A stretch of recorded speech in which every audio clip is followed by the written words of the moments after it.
वाक्य रूपांतर. वाक्यांचे प्रकार 6 आहेत.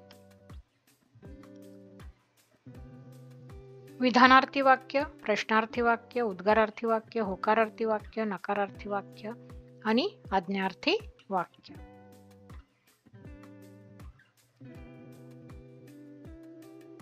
विधानार्थी वाक्य. ज्या वाक्यात फक्त विधान केलेले असते त्यास विधानार्थी वाक्य म्हणतात. अशा वाक्यांची सुरुवात कर्त्याने होते आणि शेवट आहे तो पूर्णविरामाने होतो. उदाहरण बघूया आपण. राजू क्रिकेट खेळतो. राजू हा काय आहे? कर्ता आहे आणि वाक्याच्या शेवटी पूर्णविराम आहे. दुसरं वाक्य. शेतकरी शेतात काम करतो. शेतकरी काय आहे? कर्ता आहे आणि इथे काय? हा फुल स्टॉप आहे. दुसरं वाक्य प्रश्नार्थी वाक्य.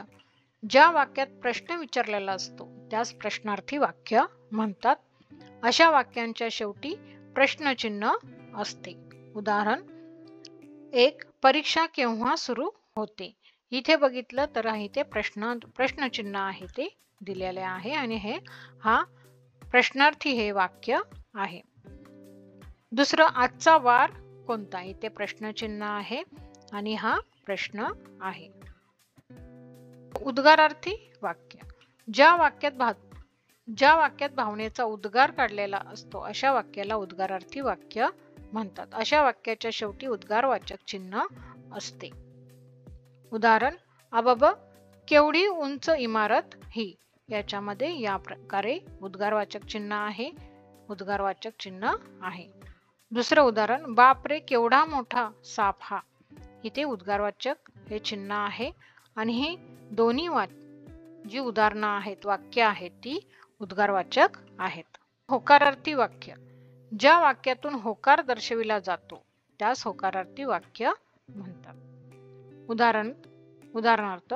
स्वच्छता पाळा. या प्रकारे की हे वाक्य आहे ते होकारार्थी आहे. दुसरं. नेहमी रस्त्याच्या डाव्या बाजूने चालावे. हे सुद्धा होकारार्थी वाक्य आहे. 5वं. नकारार्थी वाक्य. ज्या वाक्यातून नकार दर्शवला जातो त्यास नकारार्थी वाक्य म्हणतात. उदाहरणार्थ. 1. वस्तू अस्ताव्यस्त टाकू नयेत.